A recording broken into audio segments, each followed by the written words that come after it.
Tiffany from YesWeCoupon.com.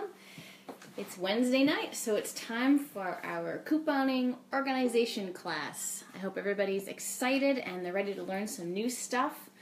One thing that I've learned about couponing, even in 5 years, is no matter how much you think you know, there's always new stuff to learn all the time. So I hope you guys enjoy this. It might be handy to have a notepad here to take some notes. So welcome everybody. I see lots of people signing in. I'm going to do this a little bit differently tonight. I have a little outline here of some things that we're going to go over, and that will take about 20 or 25 minutes, and then I will have some time for questions. So if you guys want to just hold all your questions till the end so that I can make sure that I can see them, because I'm not going to look too much at the comments right now since we're going to work on getting through this outline. So I have an outline here, which I could hold it up to the screen, but you're not going to be able to read it as it's going to be backwards. I forgot to flip the camera. Oh well. So I will tell you guys what we're going to talk about, and then we'll just jump right in. So tonight we're going to talk all about organizing your coupons, since organizing really is the key to being a successful coupon shopper. We're going to talk about how to get the coupon policies to all of your stores and why it's important to have those handy with you. We're going to talk about 4 or 5 different ways to organize coupons, including a binder, a coupon box, and the whole insert filing method. And I'm also going to tell you a little bit about the pros and the cons of each. It's just my personal opinion, because over the 5 or so years I've been doing this, I've used a lot of different organization systems. We are going to talk about printing coupons, and specifically how you can save ink and save money on ink. I know that's a concern of a lot of people about, if I'm printing all these coupons, am I really saving money if I'm buying more ink? I have some alternative ways to organize your coupons, some little things tips and tricks that I've seen, and also we're going to talk about the coupon database, how you use that, and how you can understand what you're reading. So, first thing I'm going to jump into is having coupon policies of all of the stores that you're going to be shopping at. Guys, I have found in years that this is a really great idea. A lot of the times it's going to do the talking for you. If you get up to the register and you have a discrepancy or a cashier that doesn't know what they're talking about, or could be brand new, a lot of times rather than having a nasty confrontation or whatnot, you can just pull out the coupon policy and say, hey, I have your policy right here. Why don't we look at it together? Because I know it's kind of confusing. So any store that you shop at, any grocery store, you should be able to go right to their website, and in the search bar, just type coupon policy. And if that doesn't work, just bounce over to Google and type in the name of your grocery store and coupon policy. I know all the national stores have that, such as Walmart, Target, CVS, Walgreens. They all have those readily available on their website. And it's a really great idea I would say every 3 to 6 months or so, to go back to the website and see if it's been updated. Usually, like I'm thinking maybe Target, they put up in the corner when's the last time that this was revised, so you can make sure that you have the most current version of the policy. And let's see, our next thing is, how do we organize those coupons? Okay, we have an article that we just put on this afternoon about all the different ways that you can organize the coupons. So organizing really, really is key to being a successful shopper. If you have piles of half-cut coupons, of whole inserts, of printed coupons just lying everywhere, oh my gosh, you're going to get frustrated, you're going to get confused, and you're just not going to save as much as you would hope to. So I'm going to stress that there is no right way to do this. The way that's right is the way that you're going to keep up with it, you're going to have fun with it, and whatever is going to make life easier for you. This is not something to get stressed out about. I tried a binder for, I don't know, probably close to a year. And I felt I could never get it perfect. So I'm not a huge binder fan. I just felt like I could never have it perfect. I was always spending too much time clipping those coupons, folding them up every which way, shoving them in the baseball card holders, and then before you know it, especially nowadays, the expiration dates are sometimes, 2 weeks later. It just wasn't worth it. I was going back through and having to empty them out. But a binder is a great method if you want to have everything laid out at your fingertips. If you're a really visual person, I can see this working pretty well for you.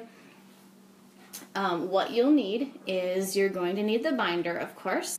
With a binder, yep, I said you can either go the Case-It way or you can go to a more traditional, like a smaller 3-ring binder. As far as the pages, most couponers use baseball card sleeves. Those can be found right on Amazon, and again, in the organization article, I put a link to some baseball card sleeves right at Amazon. You can also get them at Walmart. I have seen them up front of all places, like right by the checkout with the candy bars and soda and stuff. I know, it's kind of a strange place to put them. Also, if you have a card shop or a coin collecting or a hobby shop, they often will have those too. There are also some plastic pages that are actually called currency holders. Those are meant for people who collect, old dollar bills and such. They're actually the perfect size for printed coupons because we know printed coupons, they're a little wider across. And, with the small baseball card sleeves, you're folding them and part of it's cut off. You can't see the product. You can't read the description. You can't see the expiration date. So that's a really great alternative. And they're called currency holders again. So that is another type of page that you can have in your coupon binder. So in addition, another great tool is to have a paper cutter. I linked a paper cutter in the article that you can check out. This morning, I also popped onto our Glitch Community Facebook group because I wanted to get some feedback on what kinds of other organization methods have worked for everybody. Like I said, one of the greatest things about couponing is you can do this for years and years and you'll learn something different every single day. And a lot of you guys gave me some awesome ideas that I had never thought of. And one lady was talking about how you can get at Joann Fabrics or AC Moore, you can get one of those, it's like a flat mat that people use to cut fabric, and then almost this little cutter that looks like a pizza cutter. And you can put the coupons on this mat so you don't have to worry about cutting up your table or anything like that. And then just use the pizza cutter type thing to cut your coupons out. So you can always, put your coupon pages in order and then cut up several coupons like that. So that brings me to my next little trick I'm going to show you. I'm actually behind in doing my collating, so I can do a couple pages here and show you what I do when I'm on my coupon game. This is what I do. If you're going to plan to, whether you're going to use the whole insert method or you're going to cut and file coupons, this will save you a ton of time because you're going to have all your pages in order and all right there to cut. So the first thing I do, I have 3 copies of the same coupon insert. But you guys can see this. I'm just going to point the camera downward here for you. I have 3 copies of the same coupon insert. I'm going to open each one up and then see how I'm lining up the pages so that I'm seeing the same page all the way across. And then the first thing I'm going to do is grab the very first page, lay it right here, go to my next insert, the one in the middle, grab the identical page, put it like that, and then grab the third page and put it like that. So now I have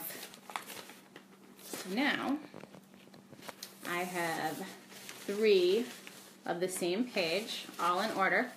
I'm simply going to do this until the entire insert is one thick book that has 3 identical pages. So then, whether you're going to cut them all at once or just file the inserts away until you need them, they're all, you have 3 of the same or 4 of the same, however many inserts you have, and they're all ready to just be cut with your scissors or your paper cutter or your pizza cutter, as I was just saying. So that's a really good time saver. I haven't been doing this lately, and I could just kick myself because as I'm going through my inserts and looking for what's expired and what's not expired, I'm noticing it's taking me a lot of extra time because I have a half a dozen of these individual booklets that I have to go through. So if I had collated them, I would be done a lot sooner. All right. Thank you guys for sharing the video. I see some of you are sharing this video. This is great. Let's show everybody how to coupon and how it's the way to go. So, okay, so we went over the paper cutter. So again, back with the binder, there's some pros and cons. And again, this is just my opinion. You guys can chime in on what's worked for you with the binder and what doesn't work for you. The pros is it's great for a visual person. You can see everything laid out at your fingertips. The cons is I believe it's the most time-consuming thing to maintain. It takes a long time to cut up every coupon. In some cases, you may be cutting coupons that you're not sure if you're going to use. You may have coupons that expire very soon. You know, it seems like they're expiring sooner and sooner. And as soon as you stick them in the pages, before you know it, it's expired and you've got to clean the binder out. A good practice is you can clean out your binder or your box at the beginning of, or the end of every month. That's what I did back in my coupon box days, which we will go over the coupon box. I have it sitting here right beside me, and I will show you guys that in a couple of moments. All right, so that is the binder. The next thing I'm going to talk about is the whole insert method. This is what I'm using right now. I think it's fast, it's easy. There's not a lot of time required up front, but it does require more time before a shopping trip. Whereas with the binder, you're investing a lot of your time up front, and then it makes your shopping a little quick and easier because those coupons are all ready to go. So the whole insert method requires a little more planning before you go shopping, So with the whole inserts, one practice is this is my folder. It came from Target. It was about maybe $8 or $9 at Target. It has about a dozen or so tabs. Each tab I've labeled with the date that the insert came out. And then in an ideal world, I would have collated them all so that it would just be like one thick book for each insert. And then I just stick them in this file folder. And then that's it. So then as I follow the couponing groups and some of the blogs, I would just make my list and cut out my coupons and then be all ready to go. So that's the whole insert filing method in a nutshell. And then what I will do once I run out of tabs, like I said, there's about a dozen or so tabs. Once I run out of tabs or room, whatever comes first, I'm going to go back to the oldest inserts, which I did a few moments ago. I looked back. I had them far back as like February 26th.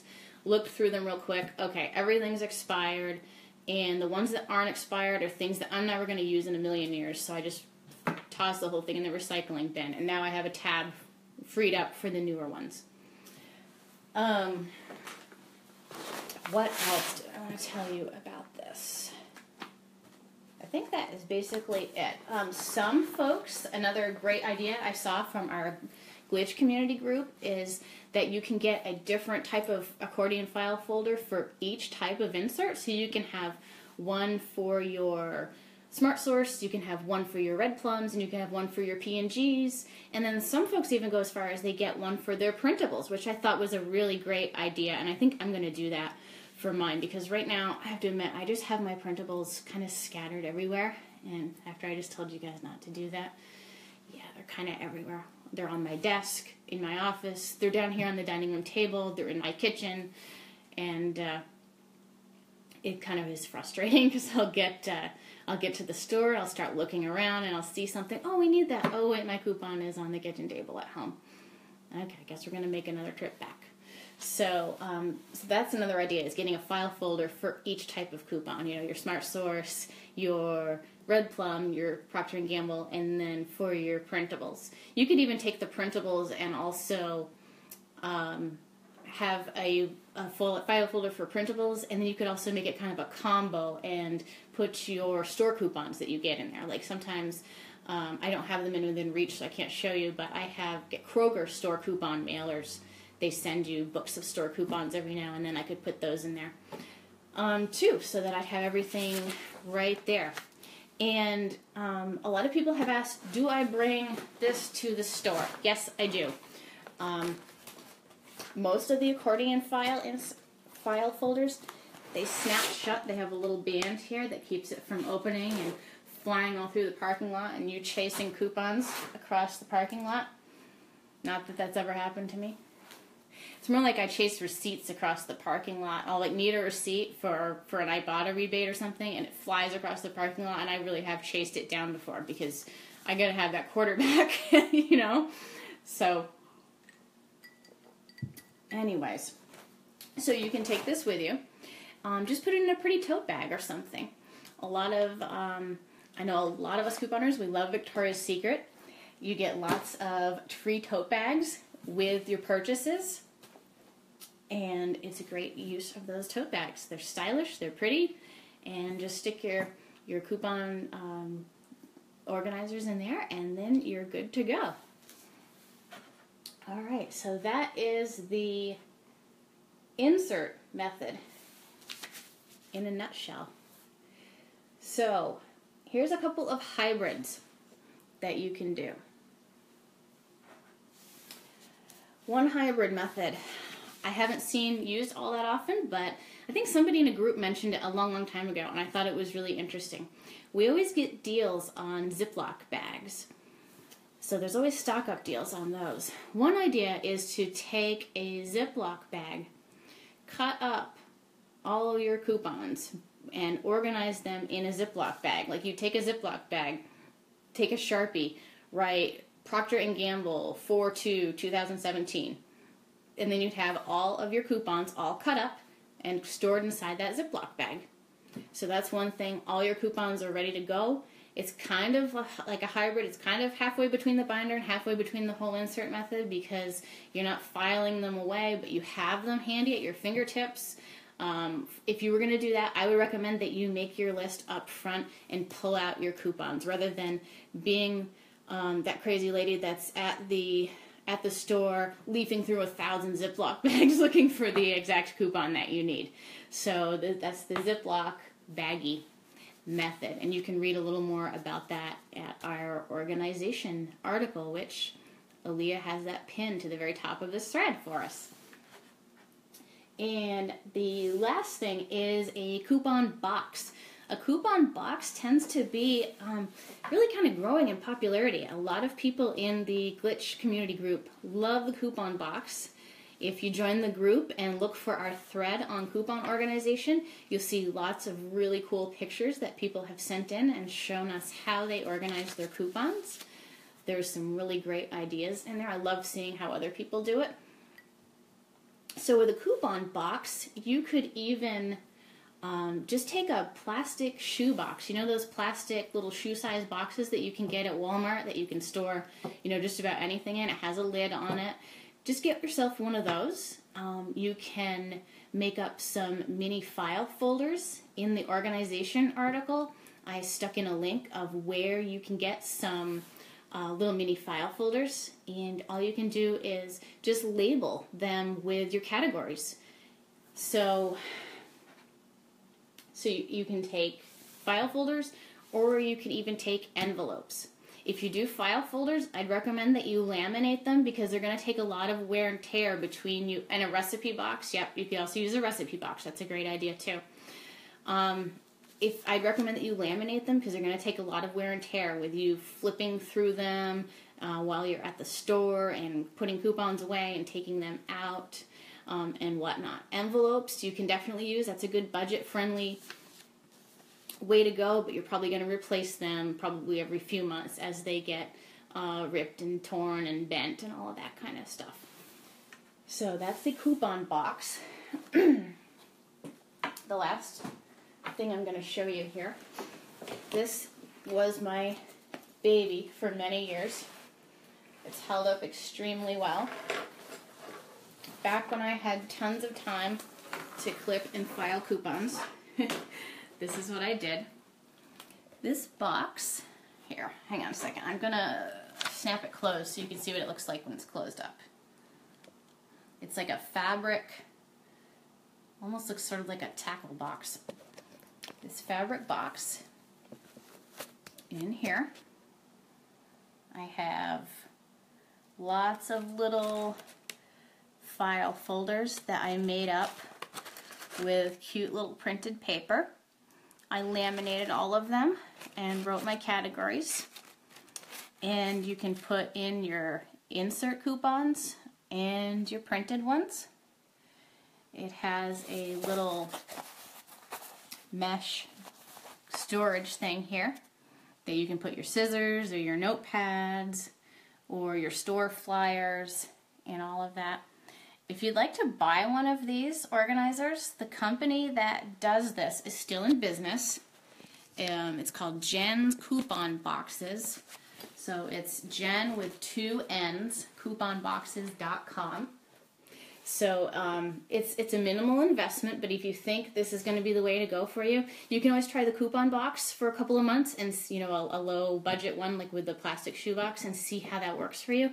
And then if you love it, I would get one of these. I've had that for 3 years, I think, and it's held up really, really well. It's well made. It's well worth the investment. And I think, if I remember right, I paid about $40 or so for it. Okay, guys. Also, in the article, I mention all the categories that I used in this coupon box. So you can check that out, and of course, you can use those, or you can customize them, you can make your own. Really, what's going to come down to it is how you are going to use it and what's going to be the easiest for you, how you can keep up with it. Some people organize their coupons not by category, but they alphabetize them. You know, they make a folder or a tab for A to Z, and then they organize the coupons by product named and by alphabetical order. So you could do that too. You could do it by the aisles in your store, according to what products are in what aisles. There's so many ways that you could do it. And like I said, there's no wrong way. Whatever way will work best for you. Whichever way you can keep up with, and that's not going to stress you out, because this is supposed to be fun. So I think that pretty much covers up organizing in a nutshell.